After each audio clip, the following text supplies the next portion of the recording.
Dear ladies and gentlemen, good afternoon and welcome to our panel discussion on cybersecurity of ports and maritime transport.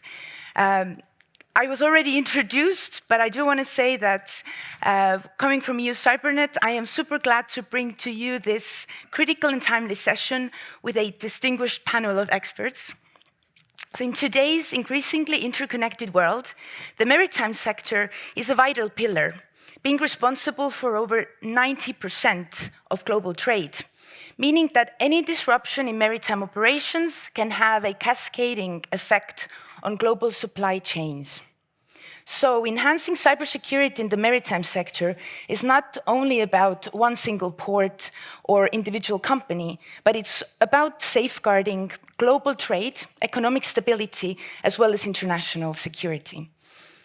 This requires coordinated efforts from governments, international organizations, also private sector stakeholders, to develop and implement comprehensive and robust cybersecurity measures.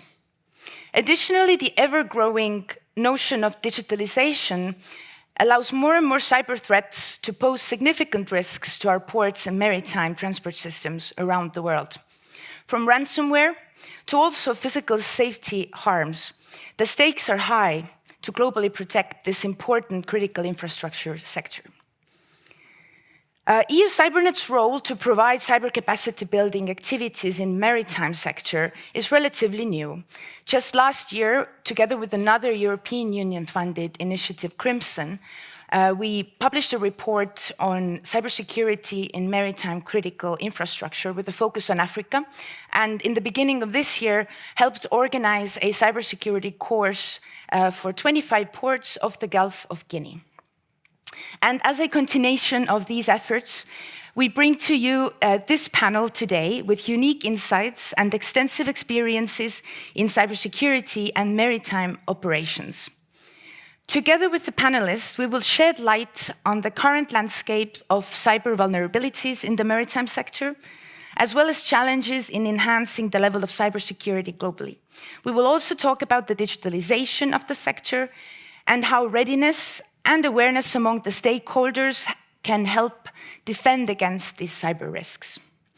I do encourage you all to actively participate, so in the second half of the panel you will all have the chance to ask your questions. But without further ado, let's set sail on this crucial conversation.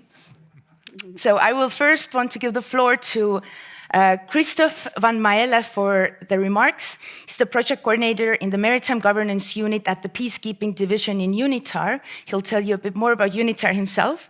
He coordinates maritime and port security projects in various countries and regions, aiming to enhance their resilience against various cybersecurity issues. And I have to note that he was also one of the experts behind the report and the training I mentioned earlier. So, Christophe, please share with us your experiences with port cybersecurity, especially in Africa, and a bit about the report and training. The floor is yours. Thank you. Ladies and gentlemen, yes, I'm a practical guy, so I have been at sea. I have been doing projects for EU-supported projects, call it like that, and within the UN, I'm heading the Maritime Governance Unit, which is something relatively new from the UN point of view, trying to improve the quality of life people abroad, to see what we can do on the maritime section. Now, we all know that ports is a huge, it's one of the three big axes, air, land, sea. Well, what we see there, it's a huge sector. And of course, one remark I want to make with everything I want to say, and what I will say now is that we have, like in a marathon, we have the runners in the front and the runners in the back. And I'm going to generalize what I have experienced myself, share it with you, and I hope that we can have an interesting interaction, and I share with what I know, and I hope I can learn from yourselves as well. So we all know ports. I hope many people are, let's say, within the maritime sector active, so I can go relatively deep into specialized words and all that. If not, I'm very open, of course, to go back to the basics. But we all know maritime ports, commercial ports, it's 80% of our global trade, so definitely a large sector. And also a very complicated one, because there's 3 players with many stakeholders. Well, these 3 players, I always say it's kind of the shipping, the vessels, commercial vessels. We have the ports, who are the port authorities, who are in fact the landlords. They're given concession, normally, let's say it like that, I'm generalizing. They give in concession their lands for around 20 years to terminal operators, who are the 3rd player. And these are the ones then do the real activities within the port, the economic activities. Now, I guess all of us, we know that, but it means it's very complicated. We also have seen that technology and digital technologies are implemented very fast within the maritime sector, which is a very traditional sector. I think all of us know that, because it serves the efficiency of the commercial entity. But we also saw that the security shield and cybersecurity shield is not always at the same pace. Then again, I'm coming to some are better than other ones, but I keep it in general to give a generalized, let's say, the mainstream of what I have focused and seen myself. The focus of most of them are in physical security within the sector, and there's less focus on cybersecurity until recently. And that's also why I guess we're here. We're going to talk about it. DNV, that's the Norske Veritas, is, for example, last year they made a really serious report about it, but that's 23. 17, we got a MERS case. That's only a few years ago. But before that, the maritime sector was not really looking, I would say, in mainstream again. I'm not going to generalize each time, but all I say is not applicable for everybody, but let's say the main.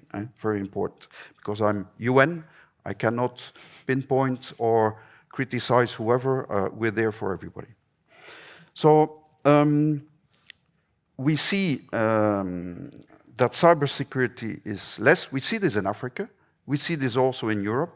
We see this also in Asia and America. So I really want to keep it a bit open and not only talk about African ports. I've been there many years in Africa recently, so I know I've seen a lot. I hope yourselves as well, and maybe you can have interesting things. But I've seen it elsewhere as well, that not everybody is there where we should be. But it doesn't matter. It's not a critics. I think it's something we can take with us and we should address, and that's why maybe we're highlighting here these points. What the commercial world is really seeing is that cyber attacks, they pop up like mushrooms. The maritime sector, we've seen it in ships, in ports, and with terminal operators. For example, the MERS case, that's already 2017, but it's an important one. Not PTL virus, but I won't go in detail, but it costed, as we understood, I know this only from public sources, is $300 million. That's a very expensive cost for really recovering out of this.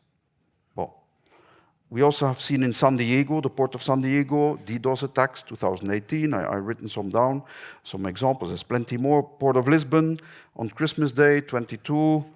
Nagoya port, 23. One of the recent ones for terminal operators, DP World, which is one of the big terminal operators in the world. They, in November 23, they had in 4 ports in Australia were attacked and all their container movements were closed. So this was a wake-up call for the commercial world because the consequences were really, and I've listed them, I think I just want to share the mainstream bit opening here for discussion. There were disruptions of operations. Of course, containers were blocked. They couldn't go out of the port. Ships couldn't be further unloaded. Well, the Australian case, yes, but the others not. Loss of income, because terminal operators, their income is the movement. It's not the content of the cargo, but the movement. The cost of recovery, the MERS case, 300 million, but each time it costs huge money. We've also, maybe with Mike or others, you talked about other cases, you know, in the States. Well, it's expensive, let's call it like this. Legal consequences, that's also one of the big things.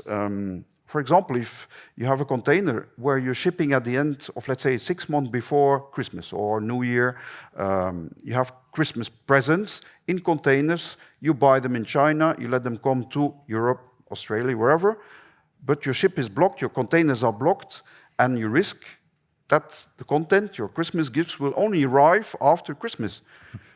This could get you into lawsuits as a port or port operators.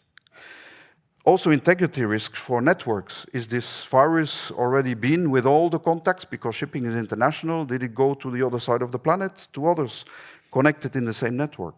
Economic regional impact, of course, perishable goods. Maybe they're all rotten, all the tomatoes we bought, and they can't be sold.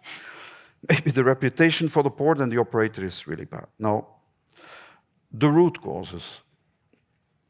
As 5 root causes, as far as my opinion, but of course we can categorize whatever we want, but at least these are ones that are very visible. For me, there are no global maritime cybersecurity standards that exist for seaports. These global maritime, not maritime, but the global guidelines or standards exist for the finance sector, for vessels. IMO, for example, which is our sister institution, they've made the SOLAS within their ISPS code. They have guidelines. They have a quality management system. I won't go too much in detail, but we can during the questions. So yes, for them there is. And also for the facilities, port facilities, we have the ISPS code. But further, for the port level, the port authorities, it's only some general academic guidelines, which are, sorry to say, in my view, not really so practical yet, where and that's what we have seen, for example, in the seminar, where really they should be more practically, because people at the end have to make their own cybersecurity resilience plan. And with these guidelines, it's too generalistic. You cannot do that yet. So in my view, we should have more cybersecurity standards for seaports, port level. So ports, what do? We see that they ask their governments for guidelines. Everybody's like waiting, what and how shall we do it? Some build their own rules, some often wait and see what is happening or ask help, but there's not really much coming, neither from all sovereign entities, because they're all countries separately. The second root cause is that it is really a complex environment. The areas and the buildings, everything that is on the surface of ports. When we talk about ports, easily we talk about 100, 130 square kilometers. That's big. And there's plenty to safeguard, plenty cyber issues that can happen on all whatever infrastructure we have there. Another one is the complex hybrid systems. We have IT and OT systems. I will go vertically over them, but it's quite important to mention it. For example, terminal operating systems. These are systems that are made for cargo handling. There are IT components and physical components. Container cranes, STCs, RMGs, whatever you call it, forklifts and so on. Another one is access and perimeter control systems. IT components will decide if the barrier goes open to enter the port, yes or no. CCTV systems, cameras are maybe controlled, and smart camera systems will say, there has to be something detected, I detect something digitally, and therefore take action, please.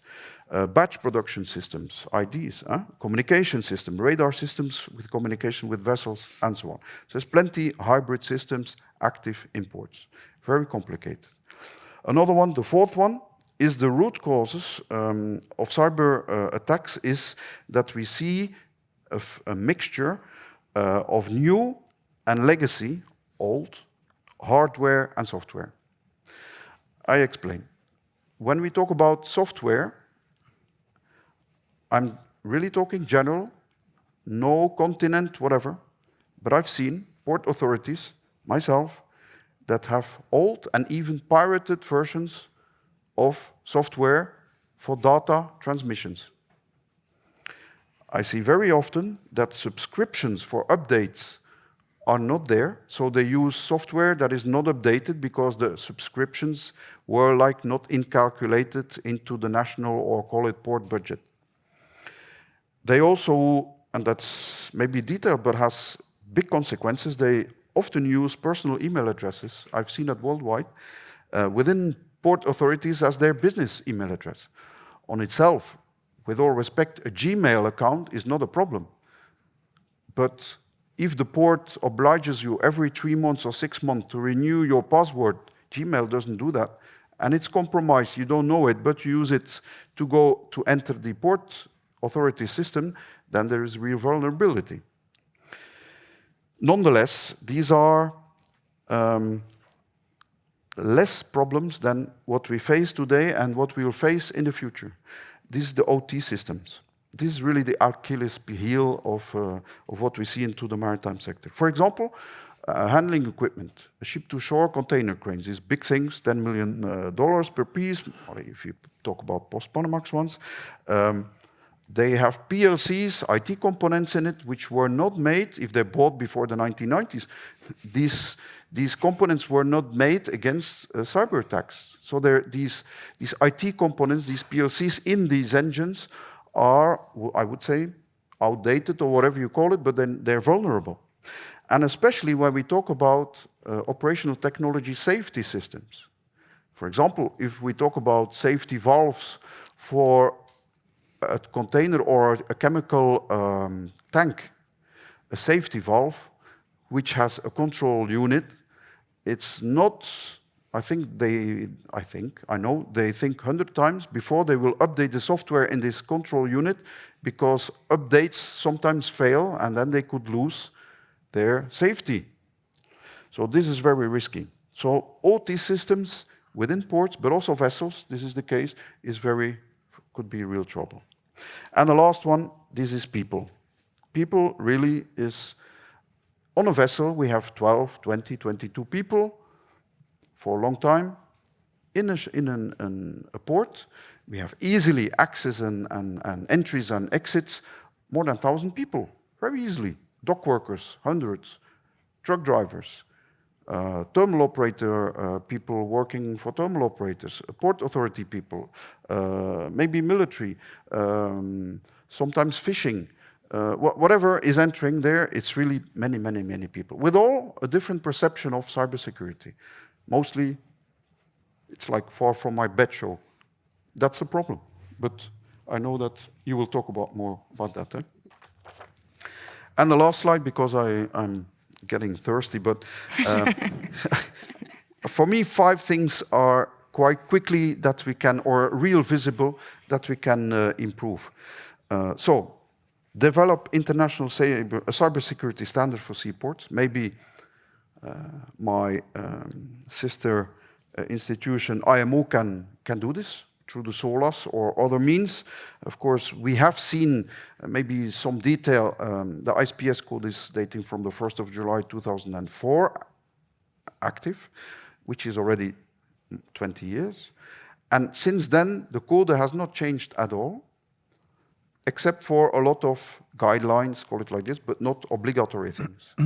So this is something that is not so easy to get 170, 180 countries signing a new version of the ISPS code, which includes cybersecurity aspects, is difficult. Nonetheless, I know from IMO inside that in a few weeks normally, or at least a few months maximum, but that they're aiming a few weeks, they would have new guidelines. And I asked, is there something in for ports? And they said, yeah, more this direction. But of course, they're more focusing IMO to ships. Well, the second point, I will go faster now, patch IT and OT systems, but it's costly and risky if we talk about safety items.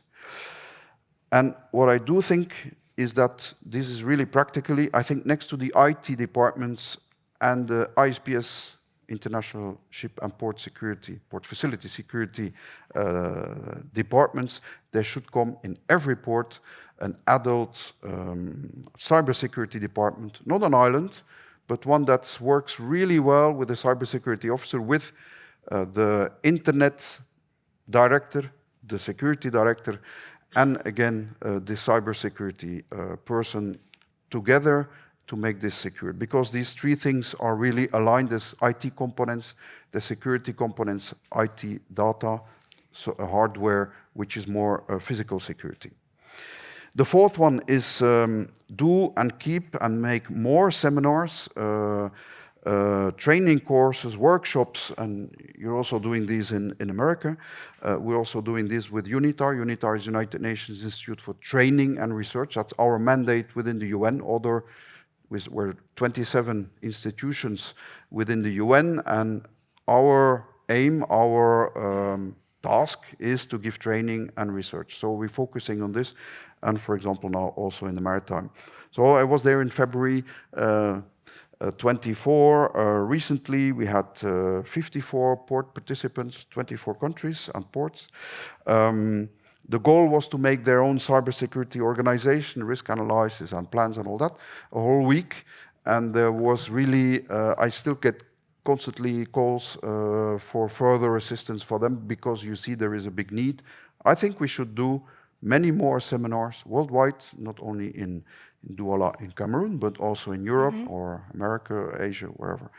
And the last one is, in fact, that is also something that I don't know how to solve this, or have to go maybe within the UN, but to establish an international cybersecurity forum, because this forum could be a networking, intelligence sharing, and I see that here as well, we share a lot of info, relatively things that should not go out of these hotel rooms, I would say. And I see that within ports, there's a lot of learning factors that can be done by practitioners, port authority people, and national level, where we talk about designated authorities and so on. So they are really wanting to learn. There's a big appetite to improve. So that's the last word. Thanks a lot. I have a lot of things to do in a port to make our cybersecurity high. I'm talking mainstream, left and right, the bad ones and good ones. I hope we will have a lot of discussions, and I leave the words. Thank you.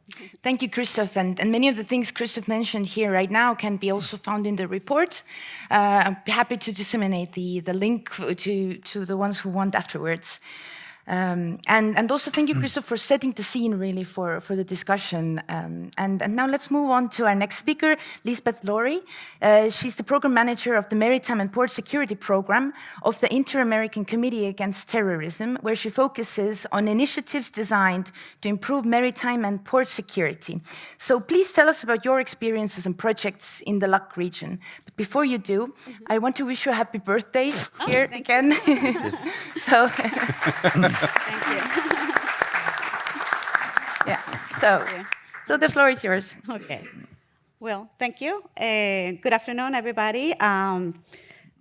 Before I begin, may I give you a brief overview of what the Organization of American States is, for those of you who are not maybe familiar with what we are. But we are an international organization, and the primary focus is the political. We are a political forum in the Western Hemisphere. We are comprised by 33 member states and 72 observers, and we have 4 main pillars: democracy, sustainable development, human rights, and security. So within the security pillar is the Inter-American Committee Against Terrorism. We serve at the Western Hemisphere principal multilateral forum for preventing and countering terrorism. For the past 20 years, we have been committed to responding to our member states' security concern. And to do so, we work on an array of different program areas. So we have a cybersecurity unit, we have border management, basically sea, land, and air. And to be more specific, we have an aviation security program, we have cargo and security program, supply chain security, and the Maritime and Port Security Program, which is the one that I manage within others. And another unit is the legislative assistant, which we help implement the UN Security Council Resolution 1540, counter terrorism finance, and preventing violent extremism. Just to focus on what we heard today, which is the maritime sector, as Silja mentioned, the maritime sector plays a crucial role in building an interconnected global economy. It facilitates 90% of movement, of goods within the Western Hemisphere, including essential goods, medicine, energies, among others. But it's also fundamental in people's daily life because we support, the sector support national security, provide access to natural resources, enhance tourism, and it's an important driving force for the economic development, for innovation, for job creation, and to improve living standards around the world. But as other sectors, it face different challenges. So maybe I just want to kind of split it in three different ones. The regular challenge that most of us are aware, which is piracy, illegal fishing, traffic of narcotics, people, illegal goods, terrorism, but also as part of as an important link of the supply chain, also face different challenges related to this, which is, for example, in the region, foreign trade is growing faster than port facilities. So now port has to, they have different challenges and needs to be more efficient in their process to streamline the increasing cargo movement, which now they need to be more efficient, they need to be more effective, and they need for them to be more competitive. Also, another challenge that faces this sector is that port facilities are critical infrastructures, which make them an important target to organized crime because they have a high flow of data, because they also deal with a large amount of financial transactions, and because they operate very complex technology equipment. In other words, an incident or an attack on a port can significantly affect a country's economy. So to overcome some of these challenges mentioned before, the maritime sector has modernized their day-to-day activities by digitalization of the port, bringing more equipment with more technology, implementing single window, which is great because, like I mentioned before, it makes them effective, efficient, competitive, but it also comes with new challenges because right now they are facing, they're more likely to get a cyber attack. With CICTE, we believe that it is extremely important to think about maritime security as a holistic way, meaning physical and virtual protection or security. And as my colleague Christophe mentioned, over the last years, maritime security has focused on port security from an operation aspect, the physical part, implementation of ISPS code, and it has been leaving a little bit neglected the protection of data that underpin this operation.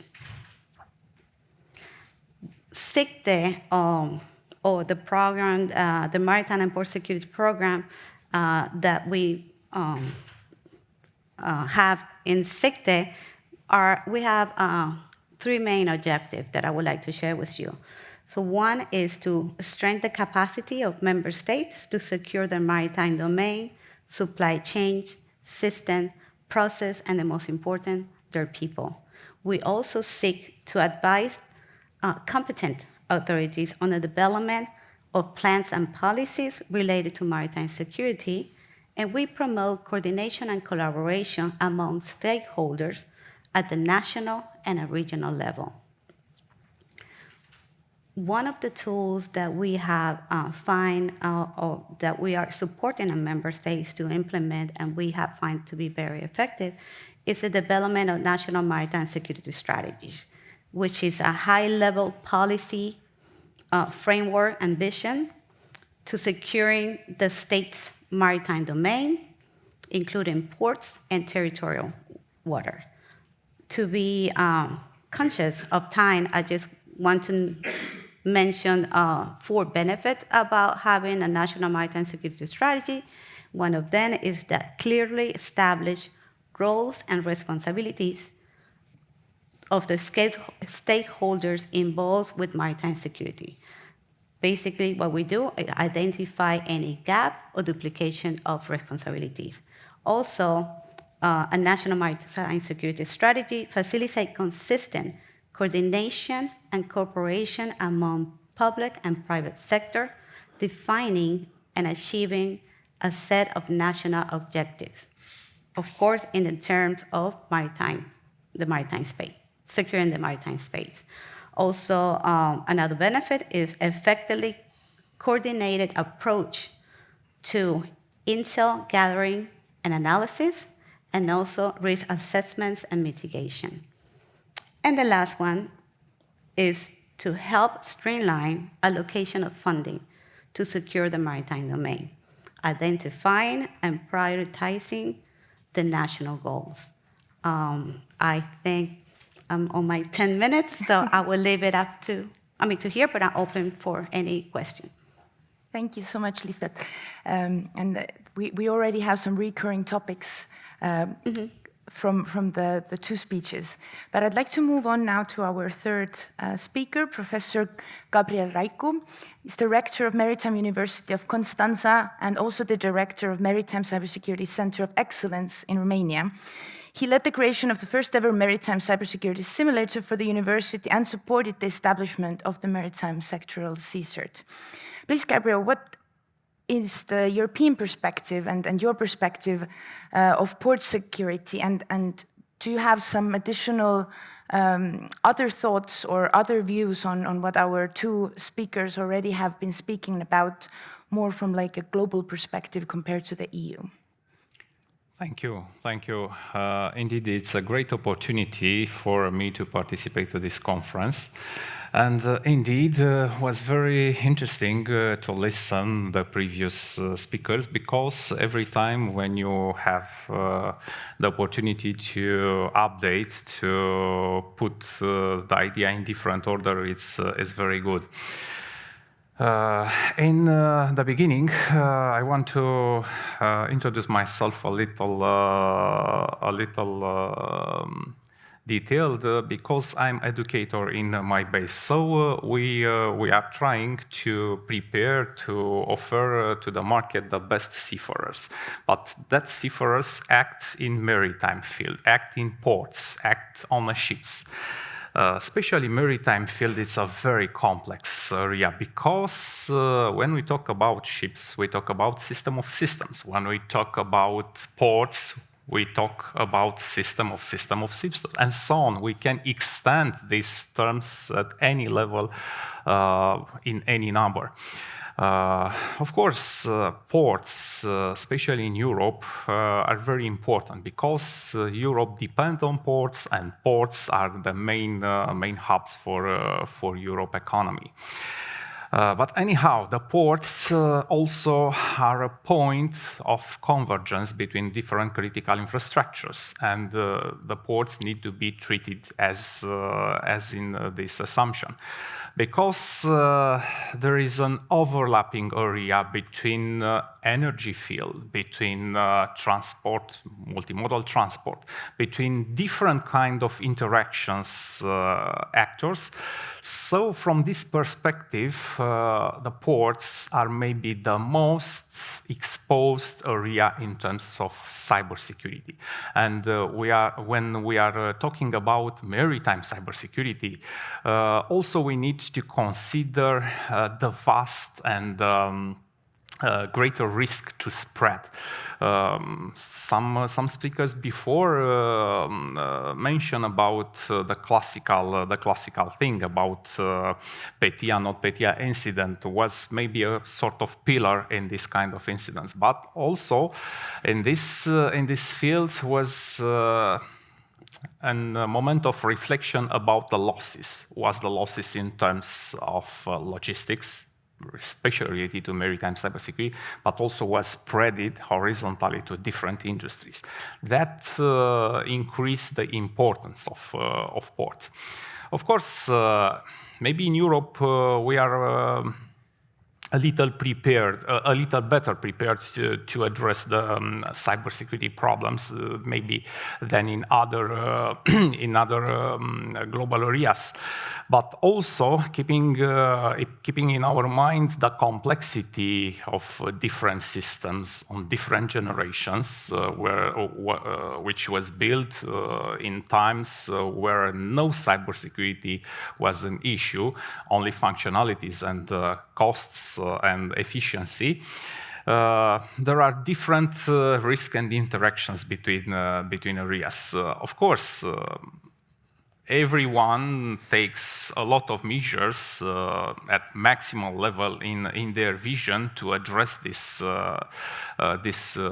threats. But anyhow, if we are trying to address the further digitalization in this field, we need to make things using the principle secure by design.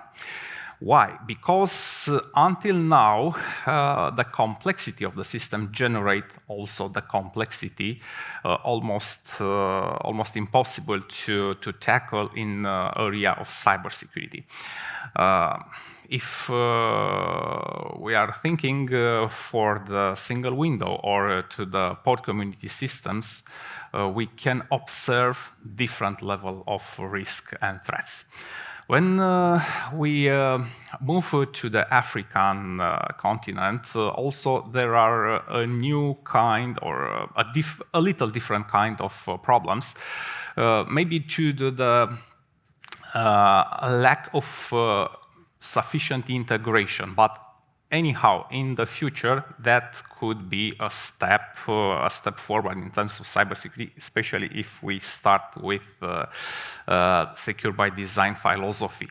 When we address to Latin America and Caribbean, as you can observe before, there was a lot of interesting evolution because there is some measures able to cope to develop different approaches to cybersecurity related, but also there are some caveats in terms of efficiency of this measure.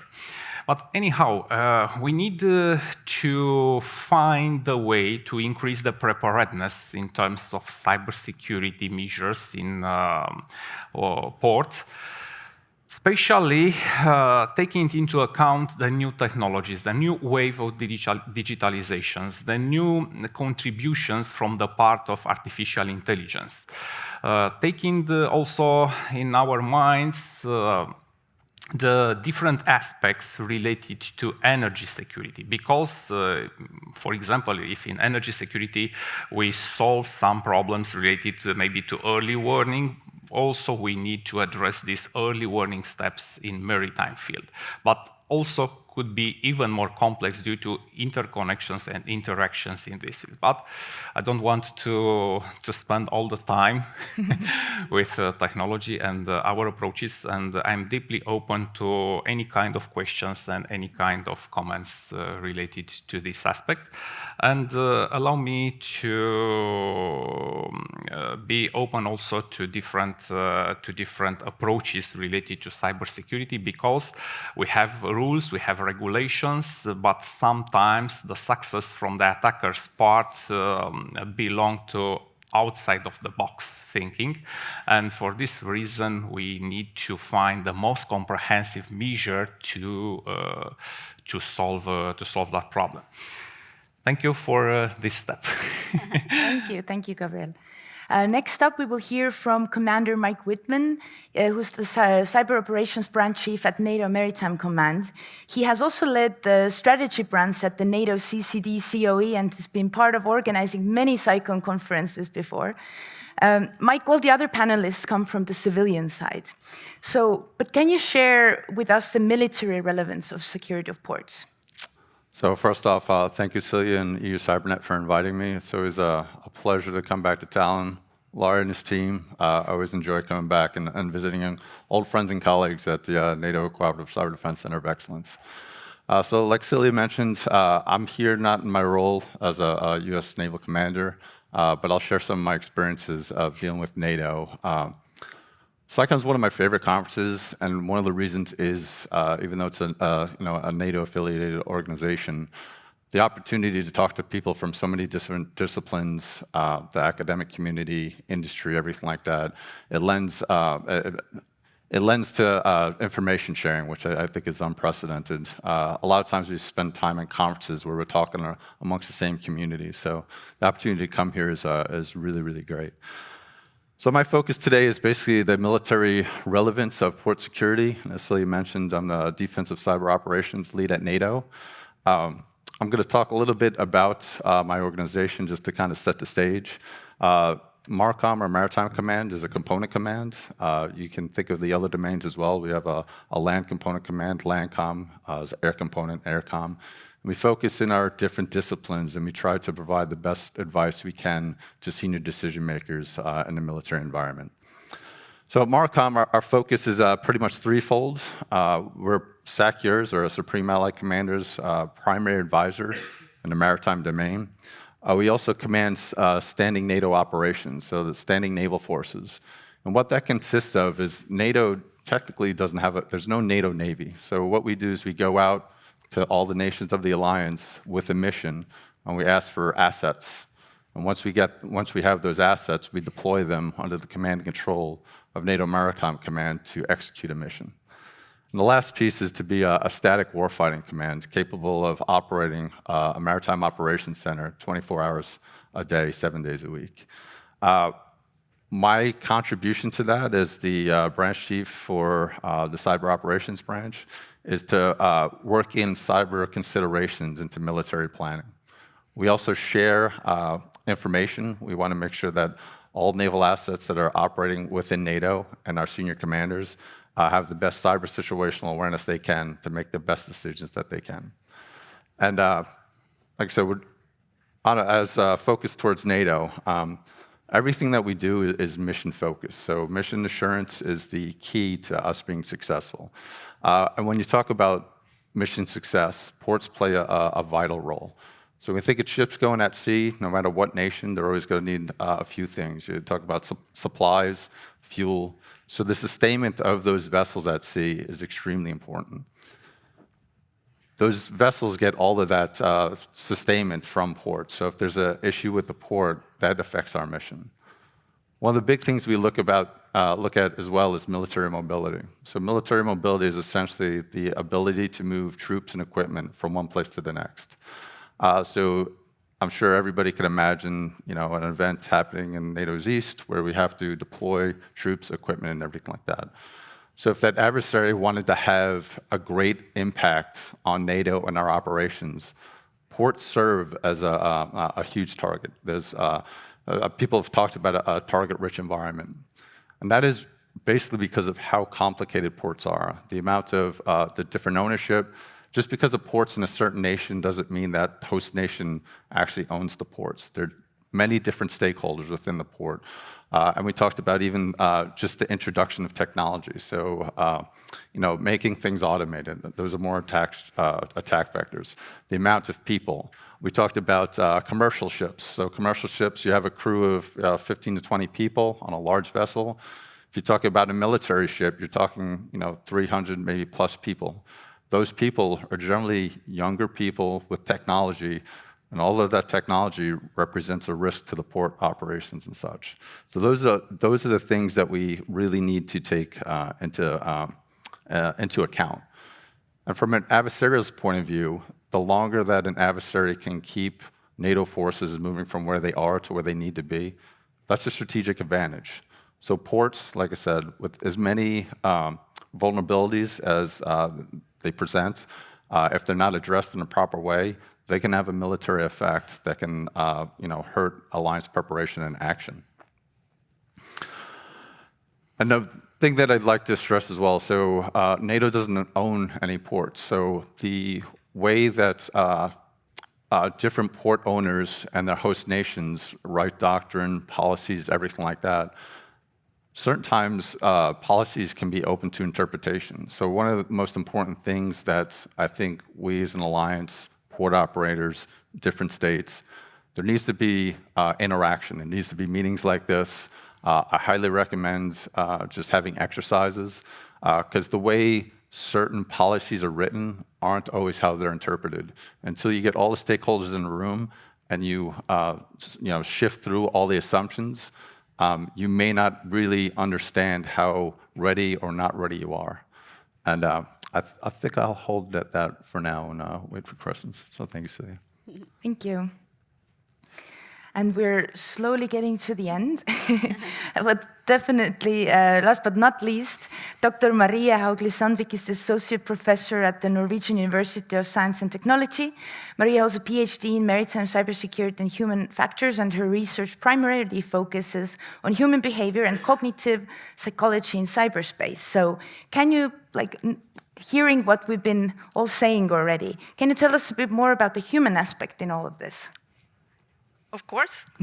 And thank you, Silja, for the great introduction. And thank you, EU Cybernet, for giving me the opportunity to speak here. And since I'm also a teacher and familiar with students, I'm also a bit disruptive. So I know that we have been sitting for quite a while. So I would like everyone to just stand up and shake a little bit and maybe take off your jacket if you are warm, because I know that the air in here is a little bit heavy. So yeah, thank you. And then it makes me also feel better. Good idea. Keep yourself hydrated. Sure. Yeah, thank you so much. Okay. Ladies and gentlemen, thank you so much for being here and keeping pace with the last session that we have. I would also like to say that I see a great engagement in this topic. I've been talking over the last couple of days with other participants here, and I see that people are really interested in maritime cybersecurity. So I'm really happy about that. And it's also my first time at CyCon, so I really enjoy it here. Yeah, and as you also heard from the other participants, there is a lot of topics that are relevant for both maritime cybersecurity and also for ports. What I want to contribute to this discussion is my perspectives and research related to human factors in maritime cybersecurity. And when I talk about humans, I mean the people working within the maritime transportation system.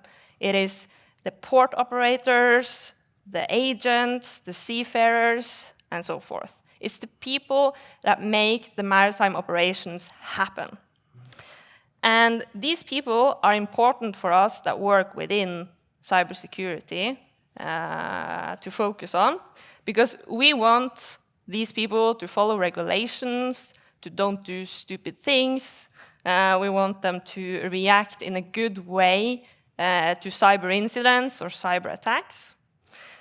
So before we go further into the discussion we are going to have and questions from you, which I hope you have, I would want to highlight two important aspects, which I hope that you will take with you today. And the first one is, for people to assess and handle cyber risk in a good manner, they need to understand the risk in question. And my research, I will not go into detail. Hopefully you will read my research papers after this. But my research shows that cyber risks are perceived as intangible. People cannot fully grasp what a cyber risk is and how to actually handle it or even see it if it's there. And they also perceive cyber risks differently towards IT and OT, which also Christophe talks a bit about. And this is very important because a lot of the training that we give to people that work in the maritime industry today, they are focused on IT. But what we see is that most people working in operations, they mostly react to training or information regarding operational technology, because that's what are important for them. And then the second aspect, most people working within the maritime industry care mostly about getting the job done. They are not caring so much about cybersecurity, they want to finish their operations on time, and they also want to earn money. And when I have talked with maritime personnel about cyber risk, they tend to shift the conversation from cybersecurity to digitalization and challenges related to digitalization at their workplace. Because what they tend to experience is that new technology increasingly monitor their everyday working life, and also monitor their decision-making in their operations, which makes them insecure and also makes them have to kind of, what can I say, like defend their decisions afterwards, because they are monitored by the people above, and there's a lot of data collected about what they are doing.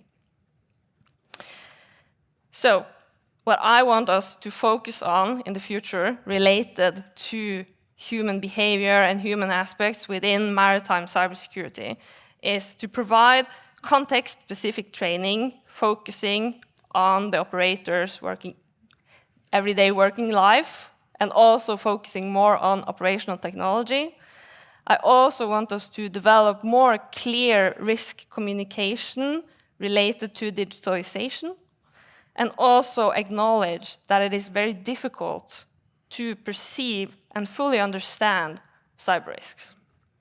Thank you. Thank you, Maria. And thank you all for the very insightful opening remarks. And I'll dive right into the discussion and kick off with a question. As you see that the topic of today is not just the cybersecurity of ports and maritime security, but it's also the capacity building in that. So my question to the panel is, what are the challenges really that you see that the sector is facing in enhancing the cybersecurity? What sort of stops the ports in enhancing the levels of cybersecurity?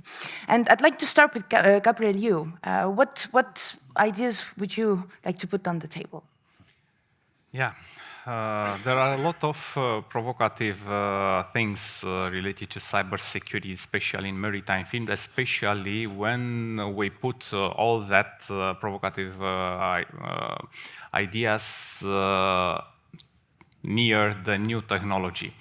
Because, like I said before, if the digitalization is the future way to efficientize all the things also in maritime cybersecurity, we need a lot of measures and a lot of ways to protect. However, starting with our own infrastructure today, we can simulate, we can cope with different kind of threats.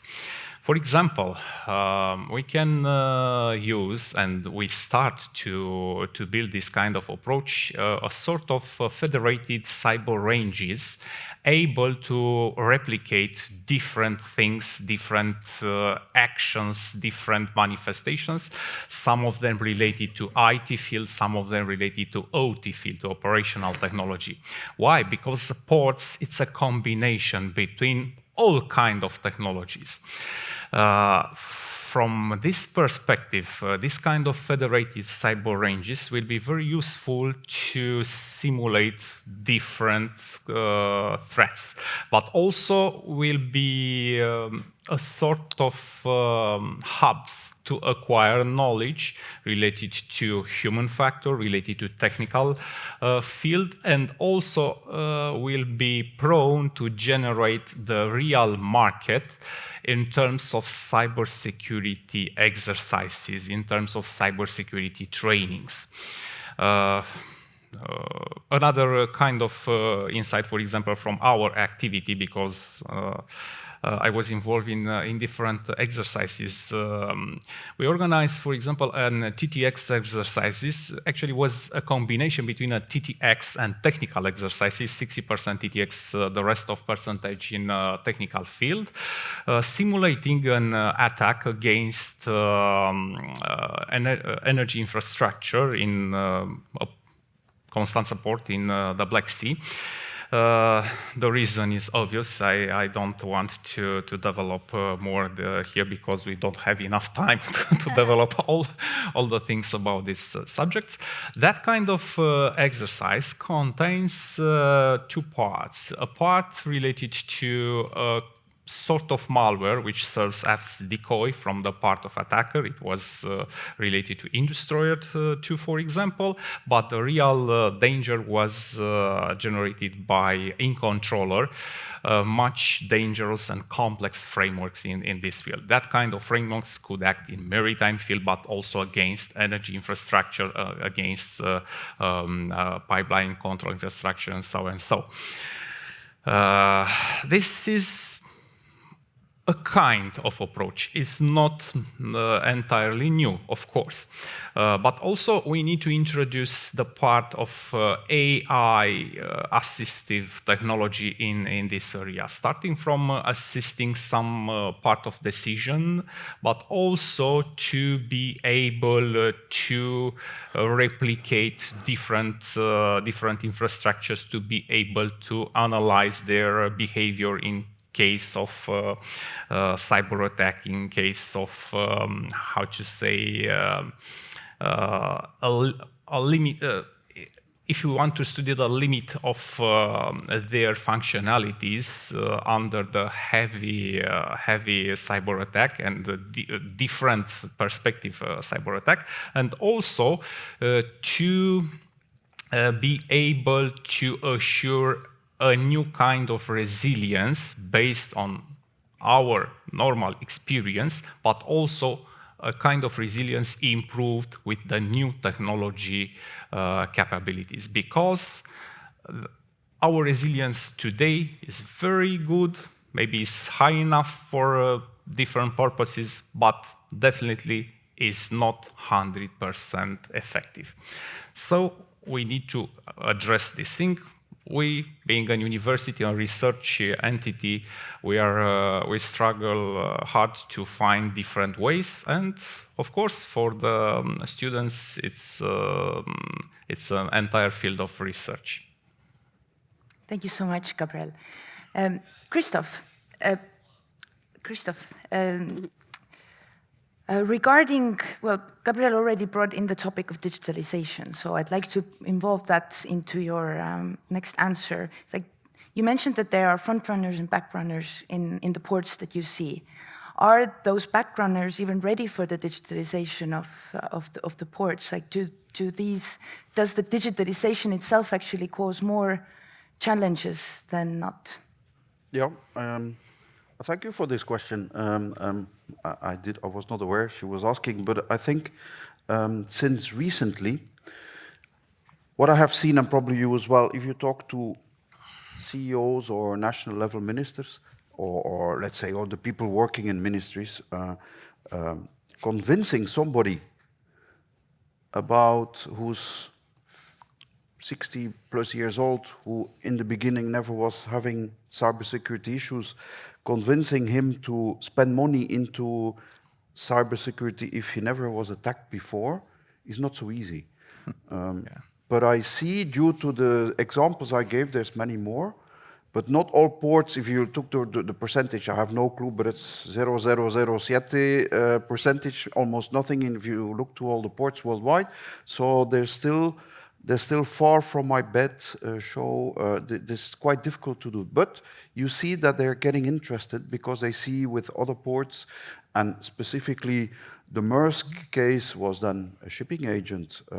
They had to change, as I understood, 42,000 or reinstall 42,000 or 45,000 computers, 4,000 or 5,000 servers, blah, blah, everything really worldwide. It costed so much. So everybody's like saying, oh, this is something. And we see that the maritime sector is not so much, compared to other sectors, attacked yet. I have no statistics, but the feeling. If you see, for example, banks, I know a bank, I know this really clear, that they have more than 8,000 attacks and I know this per hour, I understood. So this is crazy how much this is. I don't know, but I don't think the port sector has this yet. Maybe there's more expertise within yourselves, but this means that it's now they're getting ready, they're getting interested. Nonetheless, I also see that, and then that's the African perspective, unfortunately. You see it South Asia as well, at least maybe others, but they like to do it with money from someone else. I mean, then they're very interested. But that's a bit how perception is, but they're getting ready. I see ports and sovereign authorities are really, or let's say nations, they say, yes, we must do something, otherwise one day we'll have trouble. So yes, the awareness is getting there, but I think this is maybe the first year, the first steps. I don't know if you have in CyCon years before already a lot. I only know what I know, of course, but a lot of expertise in maritime ports before. But as far as I know, we're really in the first steps, like a small toddler, a small baby starting to walk. That's my view. Thank you. I mean, Laurie probably knows better how much maritime has been involved in CyCon sessions. Lisbeth, in the Latin American, Caribbean countries, what challenges do you see there mainly? What really stops countries and the ports to get to a good level of cyber? Okay, yeah, I would like to focus like in the South and Central American region. One of the challenges that they face is the lack of resources, which cause a domino effect, because without resources, you get lack of experience, you get lack of training, which put them in a position to commit human error, technology gaps, old equipment, and maybe not the latest software, which put them in a bigger risk. And that's why, and I want to go back to the national maritime security strategies, but that's why we believe in the region is a good tool. First, because of the allocation of the funding, but also because when we developed the strategy, one of the phases is to create a national risk assessment matrix, where we combine different institutions. For example, we had developed, we just finished developed the one for Guatemala, and we were able to basically sit in one room 17 institutions.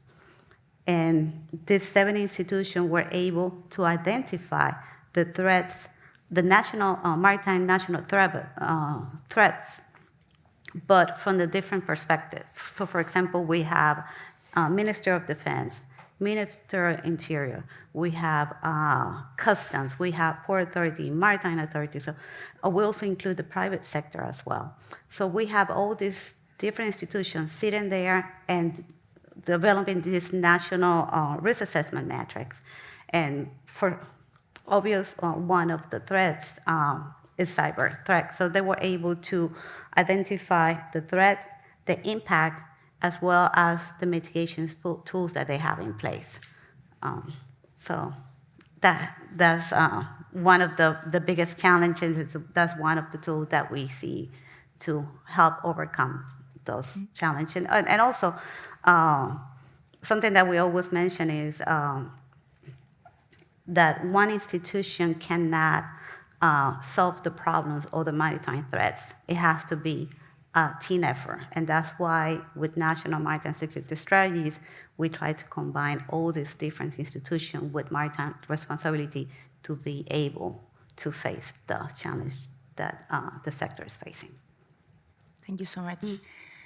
Mike, we have talked about several challenges, the human aspect, the resources, etc.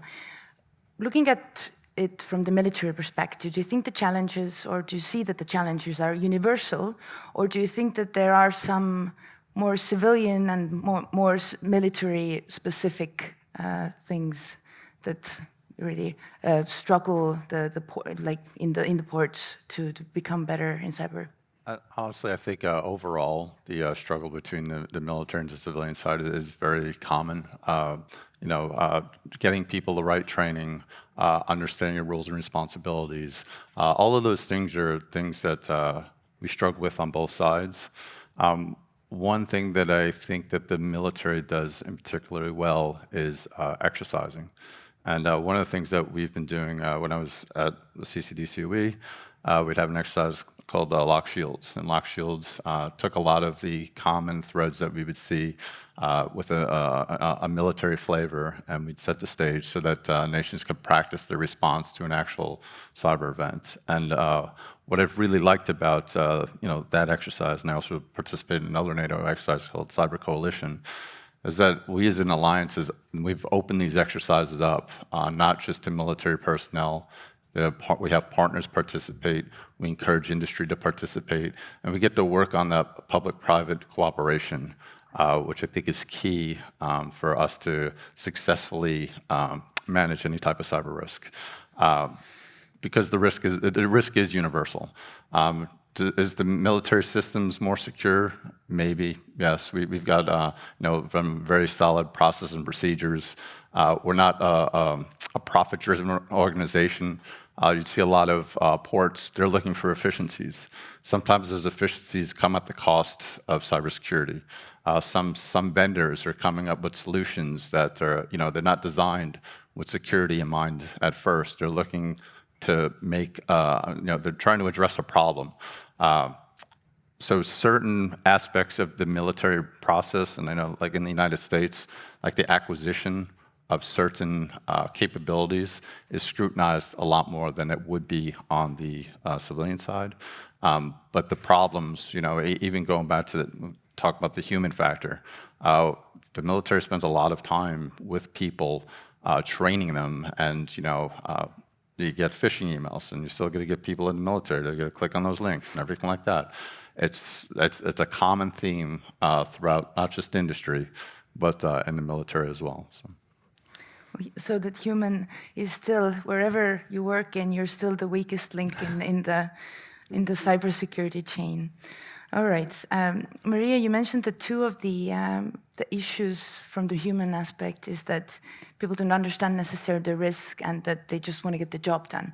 Do you think this is specific to the maritime sector and the port staff, or is that, in your view, also universal to just general human behavior and psychology? Thank you for that good question. And I think the obvious answer is, I think it's quite universal that we as human beings, we want to be good at what we do. So we want to be efficient, we want to get the job done, we want also to communicate to our bosses and so forth that now I've done this operation in less time than before, because that's what I get measured on. I don't get measured on, I was not hit by a cyber attack. Because that is some of the kind of not so great thing about working within security and risk management, and maybe also especially cyber risk management in the maritime, where you don't have these severe incidents yet. I'm still waiting for like Cyber Titanic to come along so that I can say I told you so, but we we are not there yet. And the incident in Baltimore, you saw that the LinkedIn and everything was like blowing up. Is this a cyber incident? Unfortunately not, but sorry for that. Sorry for that. But I think we will see incidents that make people more aware of the threat landscape, so that we might be more able to understand that not everything is about getting the job done. And for example, on vessels and also on ports, you see that we are very careful about our fire drills, our fire equipment and everything. We kind of understand why we need to do that. Maybe more on a vessel, because it's very crisis if a vessel in the middle of the Atlantic start burning. But still, port as an infrastructure as well, very important for countries' critical infrastructure and so forth. And we as human beings, we can visualize, we can understand that, okay, if someone does this, it will be a fire, and then it will be a problem. But understanding how a cyber risk, which we don't know what is yet, or it's kind of changing all the time, how can that turn into a physical crisis that affects my body? I don't know, I probably went a long way from your question, but I was like, okay. So Okay. I think it's something universal for everyone to think about, how we can make cyber risks more like cyber safety, and how we can make sure that people are equally aware of this aspect when they're doing their job, even if it makes life harder sometimes. Mm-hmm. Well, excellent. We've covered many issues already among the panelists. We've tackled the challenges. We've already mentioned some of the mitigation measures. But now I'd like to open the floor for questions in the audience. So please raise your hand and make sure you introduce yourself before you ask the question. Hi. Thank you, everybody. My name is Gentry Lane. I'm the CEO and founder of a cyber software company you've never heard of. We like it like that. We work with militaries. Let's just put it like that. So this is great learning about your organizations and what they do, because I've never heard of some of them. But nobody here has mentioned log tech, logistics technology. That's the thing that keeps me up at night. If you don't know what log tech is, it's the software that resides in between the layers of the things we use, because everything's digitized now, except bills of lading for some weird reason. But it's the software that runs in between how we move things. It's usually used for optimization. The CCP either owns outright, has financed, or has access to a little over 70% of this. So the CCP can see where we're moving everything right now. Ports are a legit military target. It's when you're invading a country, you take out the comms first and the ports second. So am I correct in assuming there's no coup, there's no continuity of operations for like a prolonged attack? We saw with the Russian invasion, of course, into the illegal and provoked war in Ukraine, logistics was a real deal breaker. What's going to happen when these ports right here get invaded, and then the software systems are screwed up for months later? You can make repairs pretty quickly, but getting a system online is going to be complicated. Has any port authority thought of that? I guess that's my question. Okay, let's take another question just from the gentleman next to you. And then... Yeah, you were faster. That was good. All right, so hello everybody. My name is Bartłomiej Żukowski. I know it's hard to pronounce, but I'm the CEO and co-founder of a Polish cyber range company.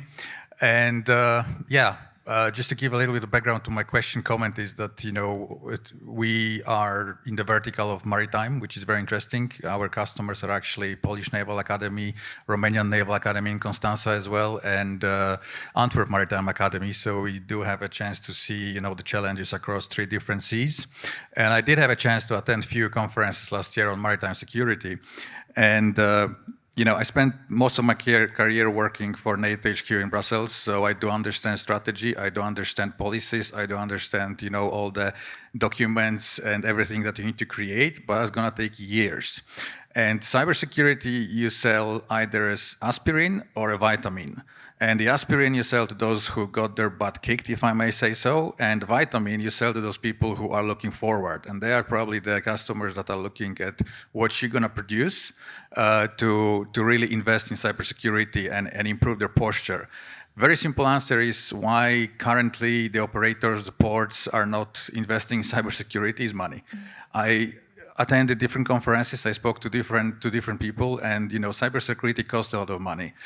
There is 4 million cybersecurity talent gap on the planet, and I have to pay a lot of money for my cyber guys to create a cyber range, and I'm afraid I have to sell it at certain level so that I can really make some money on it. And this is one of the things that there is really no budgets for trainings, for quick trainings. Like, you know, today there is this maritime database of attacks called Admiral on GitHub, where the MCERT is combining all the attacks. 90% is DDoS. DDoS is our standard simple scenario. You can teach somebody within a day how to defend. Still, it costs money. Then, of course, before you get to the OT system on the ship, you go through all the IT because they're all interconnected and everything. So today there is a lot of already ready-made materials to increase very, very quickly somebody's IT skills to prevent that the OT systems are really, really attacked. And if it comes to the port itself, I like what Mike said, because of course, if you go into the eastern flank, you want to park some ships in Gdynia or Gdańsk in Poland. As an attacker, I would probably not attack the port. I would probably find a vessel that would hit some, you know, wind farms on Baltic Sea and make it completely inaccessible. So that's what we see, and that's what happens. So to answer it, and or to comment what you said, you know, money is the thing, aspirins, vitamins, and the policies which come a few years from now. But we have problems today. Thank you. Thank you for the comment and insight. All right, so some of the issues came up. So who would like to take the floor first? Christophe, go ahead. Yeah, so maybe to address, I don't know if my answer will be fully on an answer on yours, I hope. I understood what happens, out of your question, what I picked out is that what happens if a port is attacked for a long time. You both mentioned this. For example, imagine the vessel, the Baltimore bridge that was struck I don't know. I don't know if this analysis is still already done. They said an engine failure or total blackout. But is this due to cyber or not? Imagine it's due to cyber. Imagine the vessel that blocked the Suez Canal was a cyber attack. Imagine there's other example, Ashdod. Or let's say the whole port, not in Ashdod, but the whole port where was it again, in Libya, yeah, Beirut. That port was really, imagine this is a cybersecurity attack. It was not, but imagine. It can happen, and what can we do today if something like this happens? I think we need, instead of going to prevention, we have to reaction, and response is for me always the second option. I think it's much more important that we can invest a lot of money into preventive actions to make a risk management instead of crisis management, where when it goes wrong, you have to repair, and that is then taking time, costly, and it's not good at all. But a lot of people are waiting till something happens, unfortunately, and we're there to, all of us, I think, all of yours, to say we should do better. But if it goes wrong, and what happens if a port is taken out a long time, if a vessel is, for example, a cyber attacker goes in a vessel is just entering the channel for the port, just between the piers, it blocks, it sinks because it hits another vessel, blocks the port, it could be for months, exactly. I don't have an answer, neither do you, nobody, but I think this is a scenario we don't, in my view, I'm more preventive guy than corrective. This is more army when it goes wrong, yeah, we have to call them. But I'm a civilian, I prefer not to have my ship sinking in front of my port. I prefer that we have a lot of energy that we put in to have a risk, a quality or risk management system in place. And that's the only way I think we should, to give an answer to you. How long will it take? What will happen? I don't know. Ukraine repairing this in, hopefully, let's say, I don't say time, but as quick as possible, that we can go over there also with the United Nations and maybe yours as well, to repair the whole thing there and make ports accessible again. This will take a long time to do this. I would have hoped that everything like this could have been avoided and that we could go in the other scenario. So that's my answer. Not an answer how long it will take and I'm the best repairman, no. I'm trying to be giving something within the UN. We try to go into the prevention side, avoid it better than repairing it. I hope it gives an answer a bit to your thing. Yeah. Okay. I would like to compliment his answer, and Within OS, Organization of American States, we focus on prevention. That's why we provide capacity building, awareness, and get them ready for resilience. I don't have the specific answer for you if they have thought about your concern, but we give them the space by creating a national maritime security, national risk assessment matrix.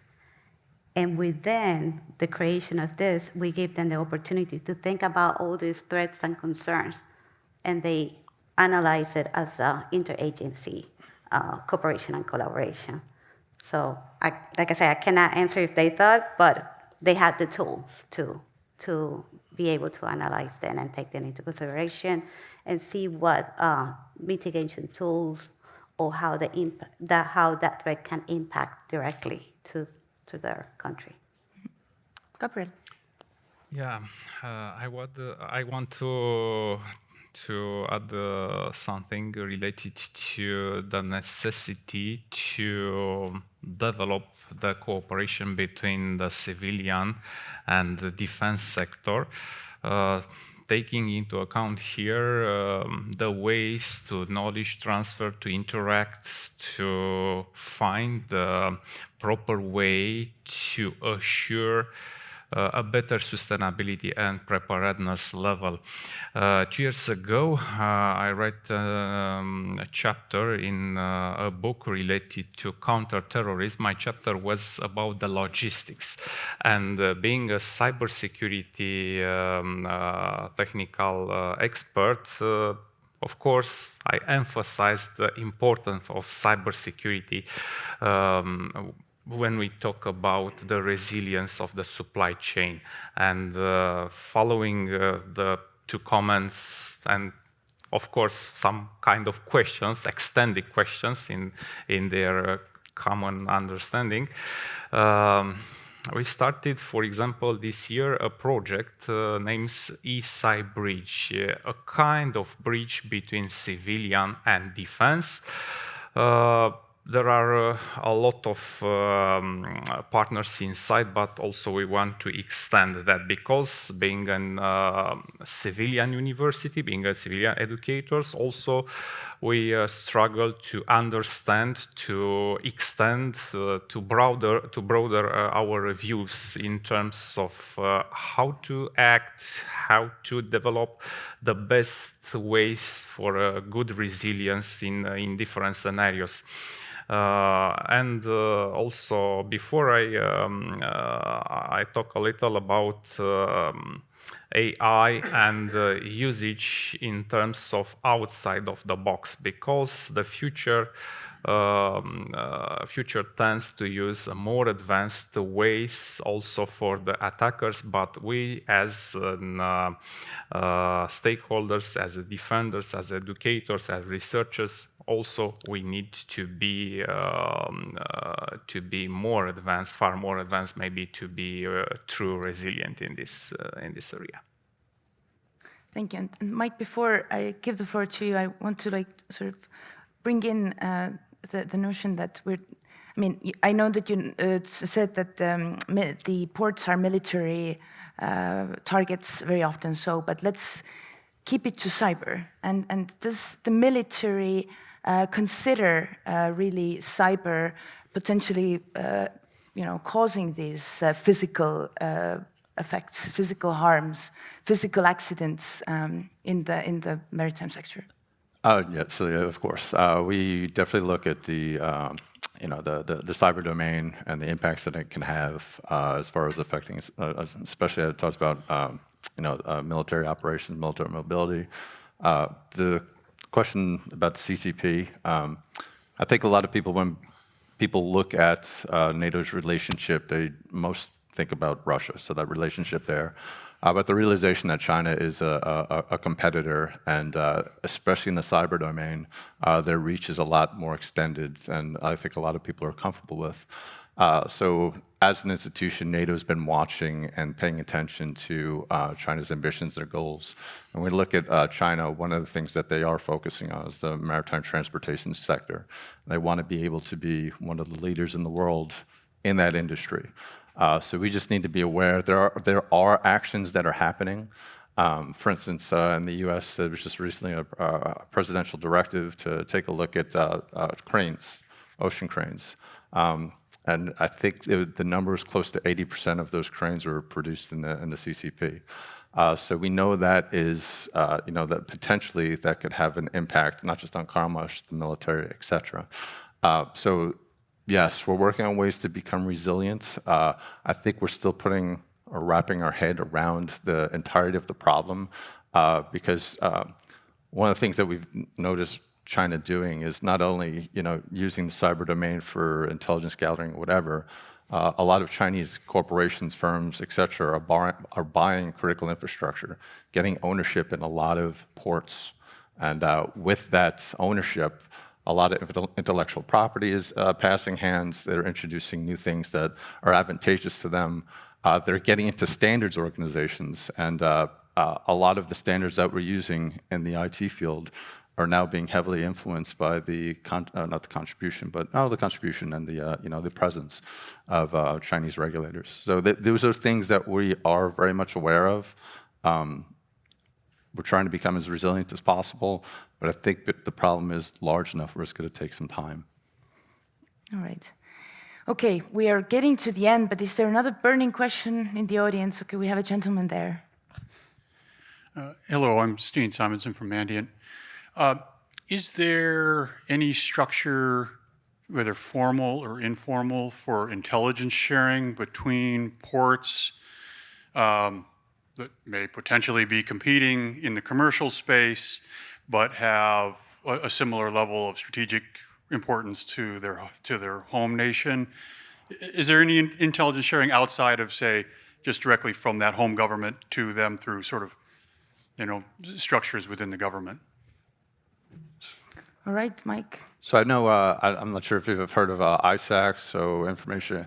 So the MTS has an ISAC. They have regular meetings. They share information, indicators of compromise, things such as that within the sector. I'm not sure if...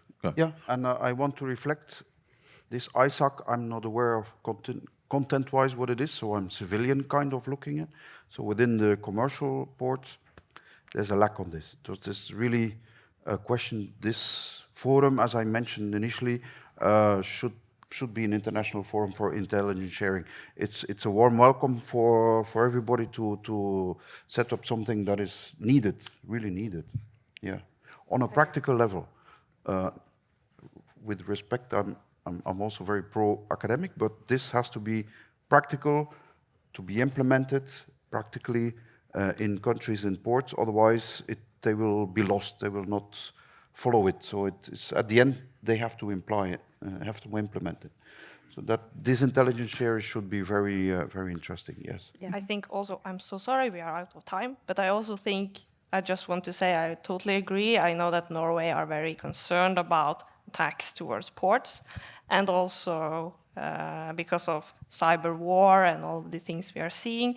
But sharing information, intelligence, but also sharing incident information, because we see that people need to know what actually happens in order to grasp the situation and provide money. So we have to kind of communicate to the decision makers what is happening through reporting systems and everything, and not punish people that make mistakes, but reward them for coming forward. Sorry, thank you. Thanks for the last insight. I mean, I personally want to really thank all the panelists here today. Thank you for the questions and staying with us until the end of the conference today. So let's give a big applause to the panelists.